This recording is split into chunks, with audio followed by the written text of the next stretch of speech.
Welcome all.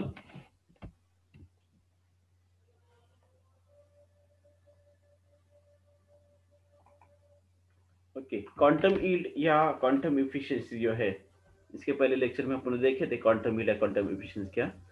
Quantum yield यानी कि क्या रहता है, या जिसको अपन कहते हैं क्वांटम एफिशिएंसी, जिसको डिनोट करते हैं सिंबल फाई से। The number of molecules reacted और फॉर्म पर photon of light absorb is called quantum yield or quantum efficiency. Quantum yield or quantum efficiency is given by number of molecules reacted or formed divided by number of photons absorbed. Or quantum yield phi is given by other formula rate of chemical reaction upon number of photons या quanta absorbed. ठीक है, इसको अपन कहते हैं quantum yield या quantum efficiency. It is denoted by the symbol phi, जिसको अपन phi से denote करते हैं. The number of molecules reacted और form per photon of light absorbed is called quantum yield. For a reaction that obeys strictly the Einstein law, one molecule decomposes per photon, then quantum yield should be 1. यानी कि जो reaction में Einstein law जो है वो ओबे किया जाता है. अभी स्टार का आइंस्टाइन लॉ आपको होगा इसके पहले. स्टार का आइंस्टाइन लॉ क्या है? In a photochemical reaction each molecule of the reacting substance absorb a single photon of radiation causing the reaction and is activated to form the product. तो ऐसी अगर कंडीशन है तब quantum yield is nothing but 1. तब quantum yield कितनी आती है? 1 आती है.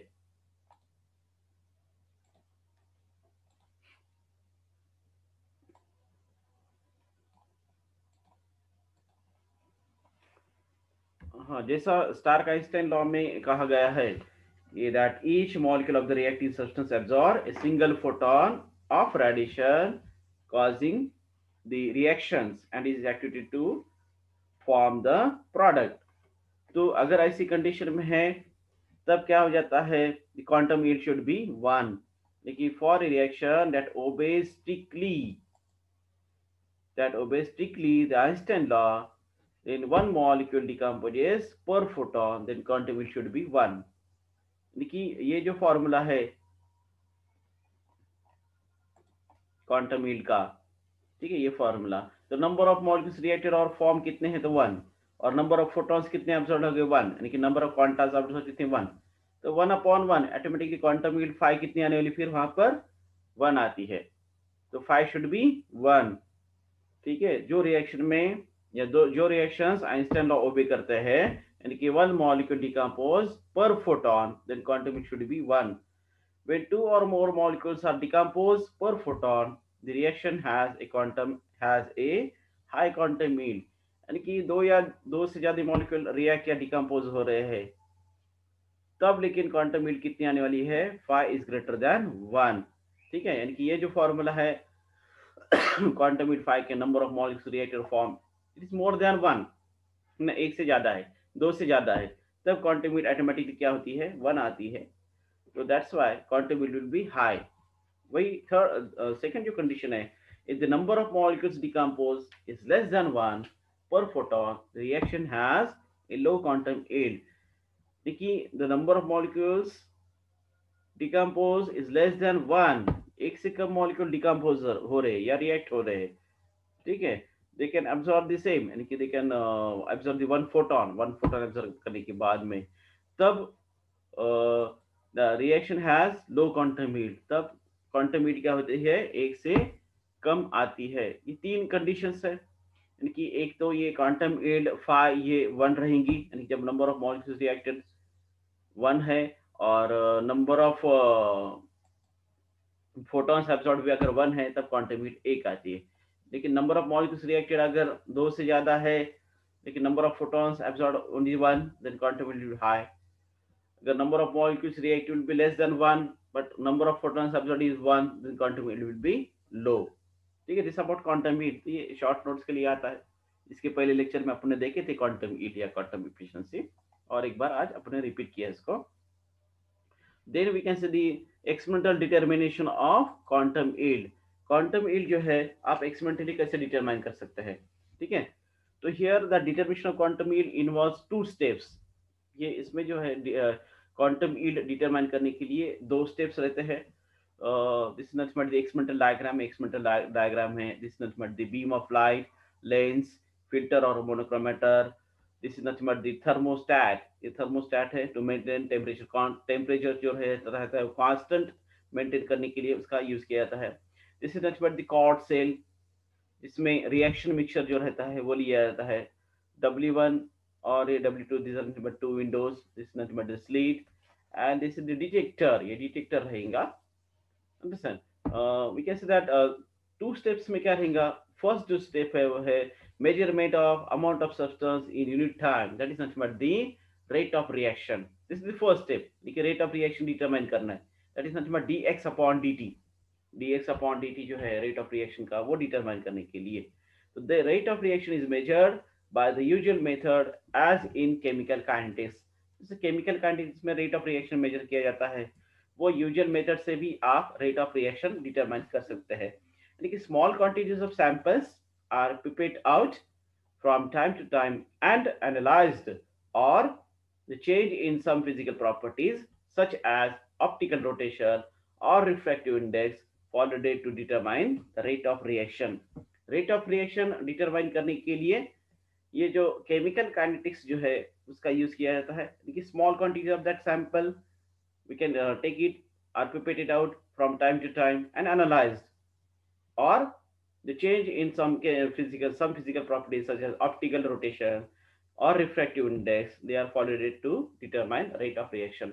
Rate of reaction determine करने के लिए chemical kinetics में जो मेथड इनका यूज किया जाता है, ये फर्स्ट होगा. और सेकंड जो है that is nothing but the measurement of amount of radiation absorbed in unit time. That is nothing but the intensity of absorbed radiations. एक तो second method second जो step है इसकी to measure the amount of radiation absorbed in unit time. That is nothing but the intensity of absorbed radiations. This is the diagram. अगर आप diagram देखेंगे तो the radiations from its source यानी कि this is nothing but the source of light. The radiation from its source are passed through a condenser system when a parallel beam is formed. Okay, we can pass through it, then we can get the parallel beam is formed. The parallel beam of radiations are then passed through. ये जो parallel beam of जो radiations रहेंगे, these parallel beam of radiations are passed through a filter or monochromator. Understand? This parallel beam of radiations, they can pass through filter or monochromator so that a beam of only definite wavelength may come out to enter the cord cells containing reaction mixture. ये filter या monochromator through इसलिए अपन उसको pass करते हैं this parallel beam of radiations, so that what happens, the beam of only definite wavelength may come out to enter the cord cell containing the reaction mixture. ये जो cord cell है जिसमें अपने reaction mixture लिया है, and this reaction vessel is kept in thermostat.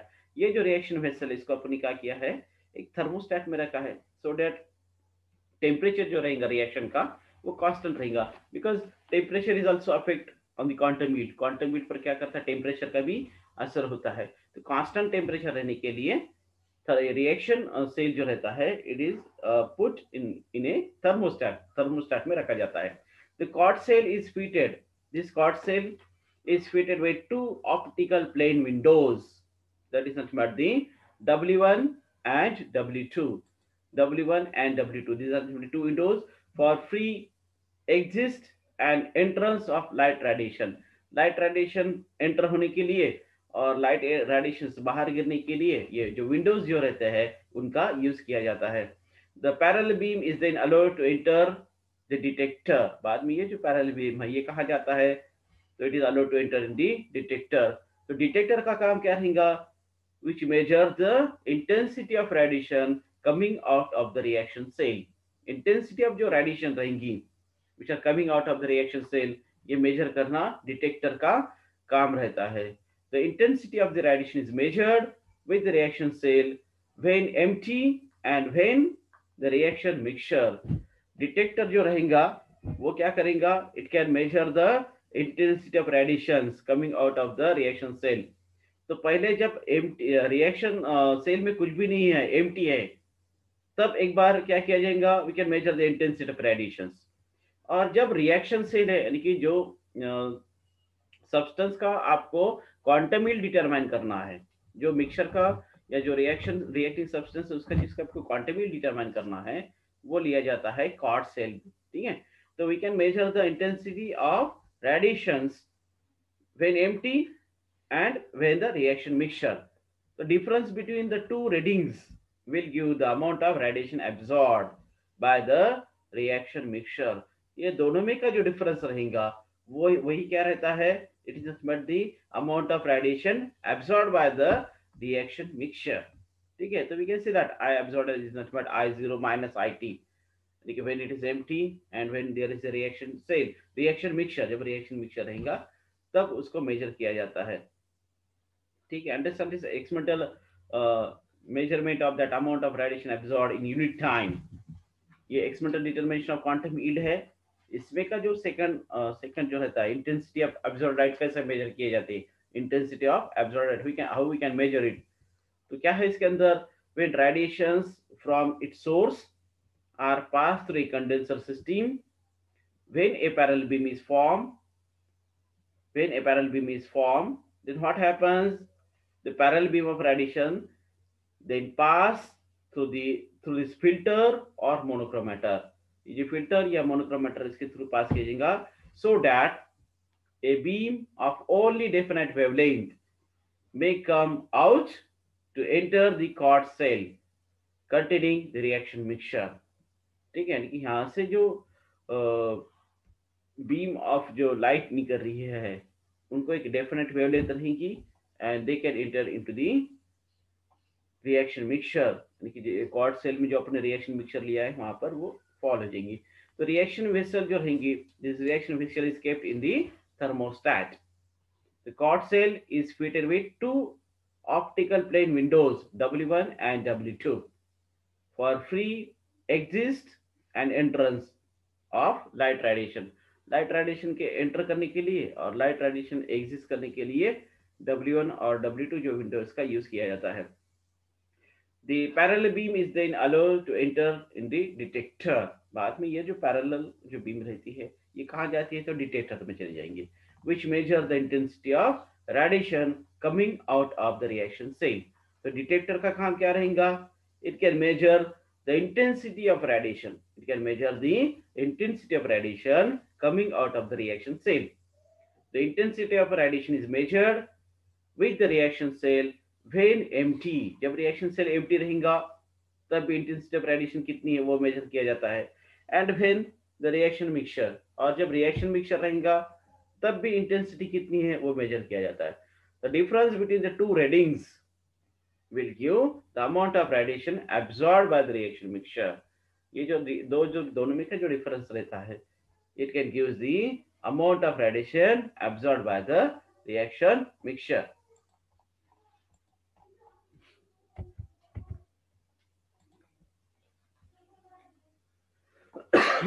देखो, the difference between the two readings will give the amount of radiation absorbed by the reaction mixture, that is I absorbed is equal to I0 minus IT।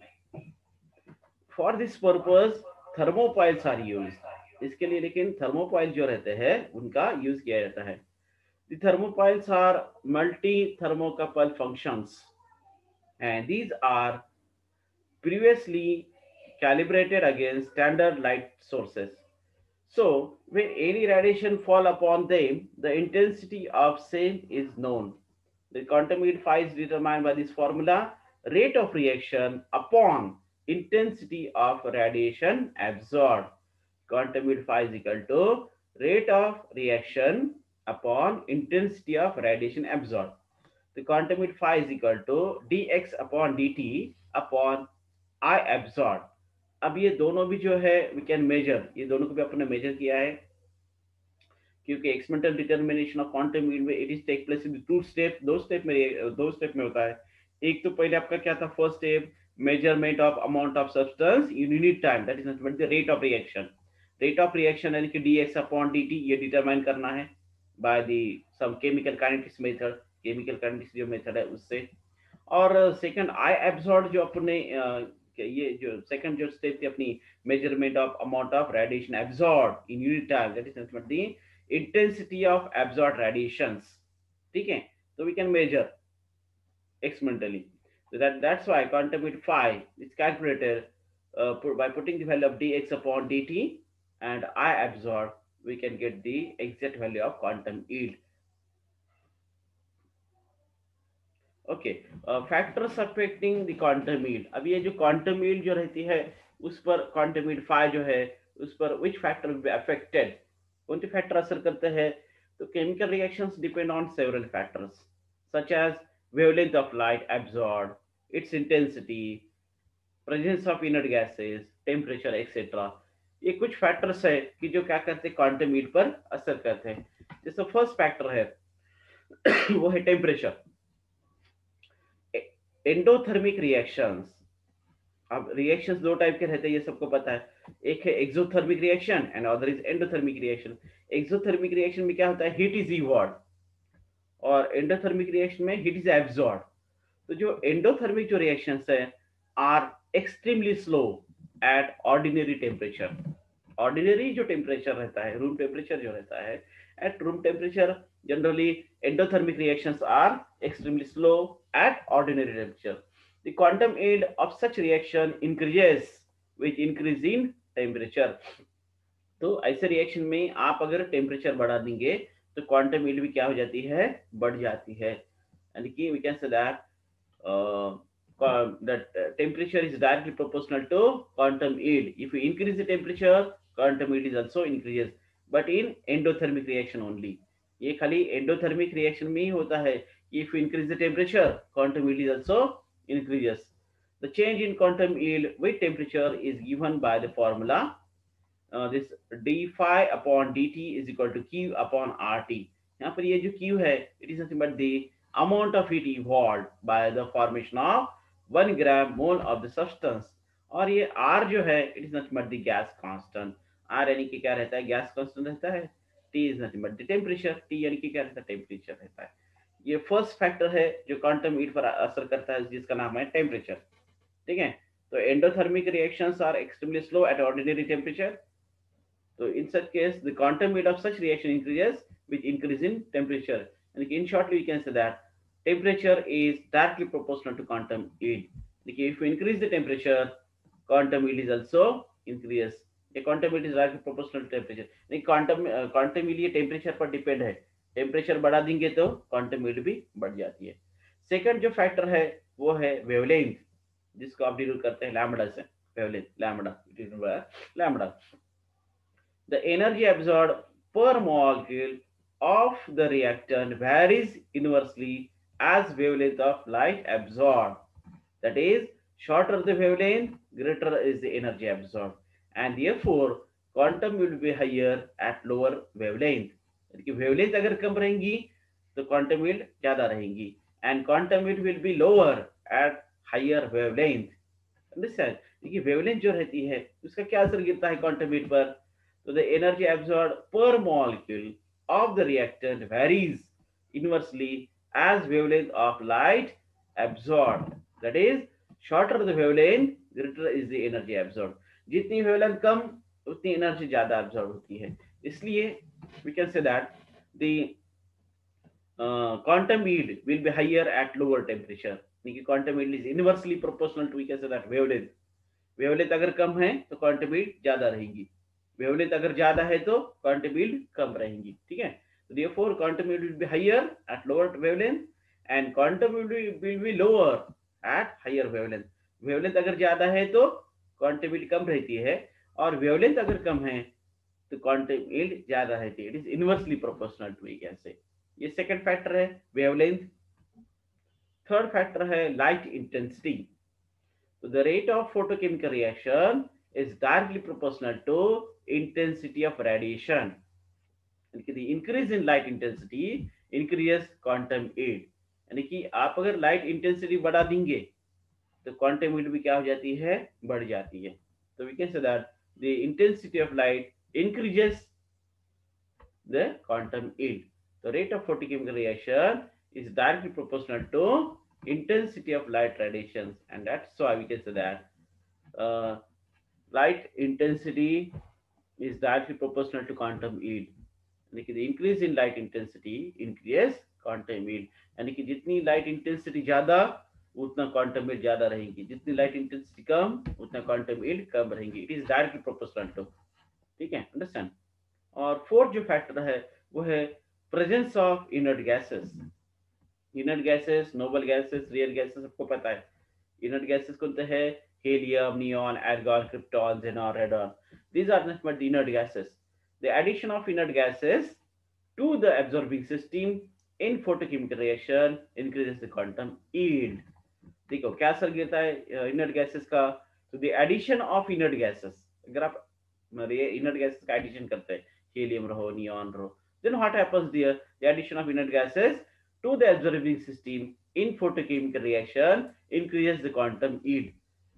Inert gases के presence में अगर reaction होती है तो quantum yield बढ़ जाती है, वो इसका असर रहेगा। It means that the number of molecules reacting chemically per quanta of radiation is more than one in the presence of inert gases. So that's why you can say that the presence of inert gas, due to the presence of inert gases, quantum yield increases. inert gases की presence से क्या होता है? quantum yield बढ़ जाती है। तो these are the four factors which can affect the quantum yield. ये चार फैक्टर्स है कि जो क्या करते हैं क्वांटम यील्ड जो है फाई उस पर क्या करते हैं, असर करते हैं। तो ये चार फैक्टर कौन से थे? पहला था अपना टेम्परेचर।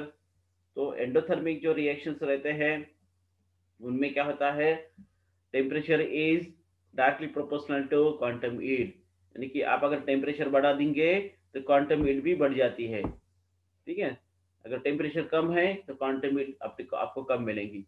सेकंड था इसका we can say that change in quantum yield with temperature is given by this formula d phi upon dt is equal to q upon r t square. q यानी कि यहाँ पर क्या रहता है, the amount of heat evolved by the formation of 1 gram mole of the substance, और r यानी कि गैस कांस्टेंट है, t is nothing but the temperature.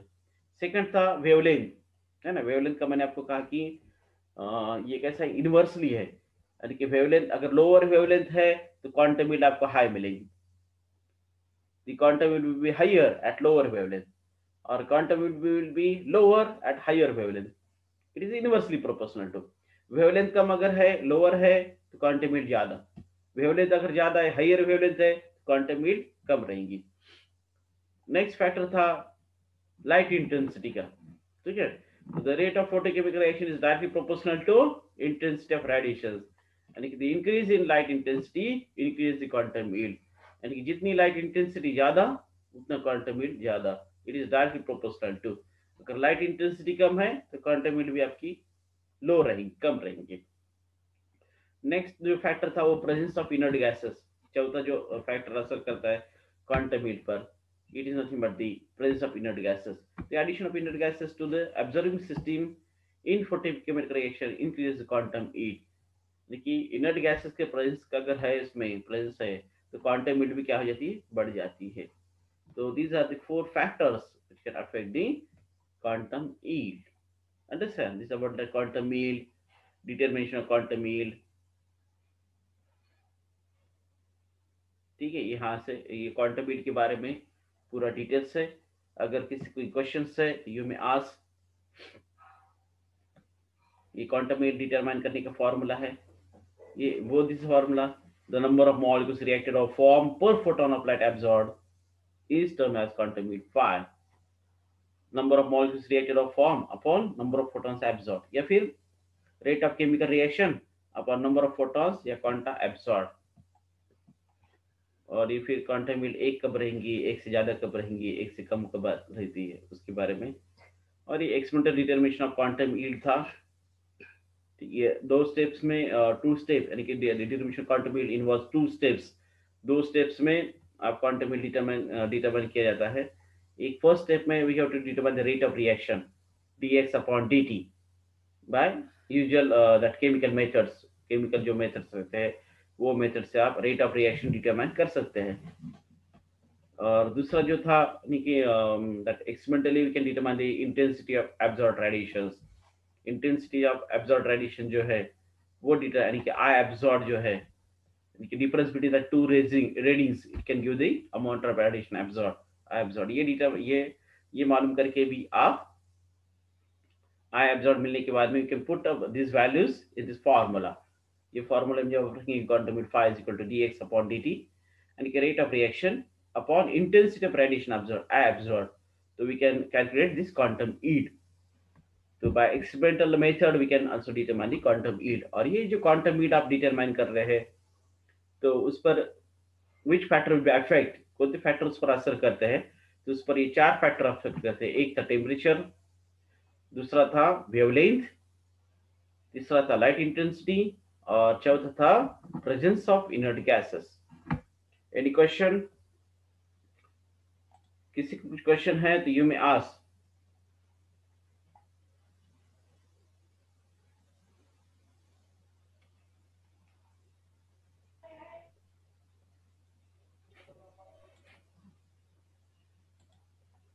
No question? ठीक है, तो I thought you can understand, है ना। आज का जो क्वांटम ईल्ड के बारे में अपन ने जो आज डिटेल्स देखा है तो शायद मुझे लगता है आपको समझ में आ गया।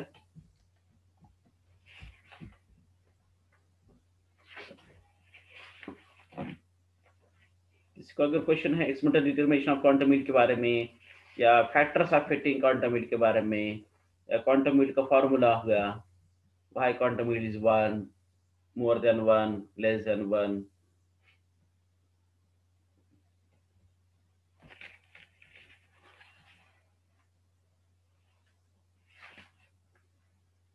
नेक्स्ट लेक्चर में एक फोटो सेंसिटाइज रिएक्शंस रहेगा और उस पर के कुछ न्यूमेरिकल्स रहेंगे। ठीक है, तो न्यूमेरिकल्स आपको एक नोटबुक में कैलकुलेट करना है, वो भी ले लेंगे। तो नेक्स्ट लेक्चर में वो आगे का जो पार्ट रहेगा फोटो सेंसिटाइज रिएक्शंस, और ये जो आज अपने पार्ट देखे क्वांटम ईल्ड, ठीक है, तो उस पर कुछ न्यूमेरिकल्स लेना है। If any questions you may ask.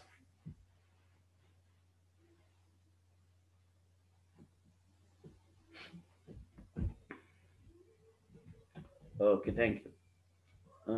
तो स्टॉप करते हैं आज का जो है meeting, we can stop it. Okay, thank you.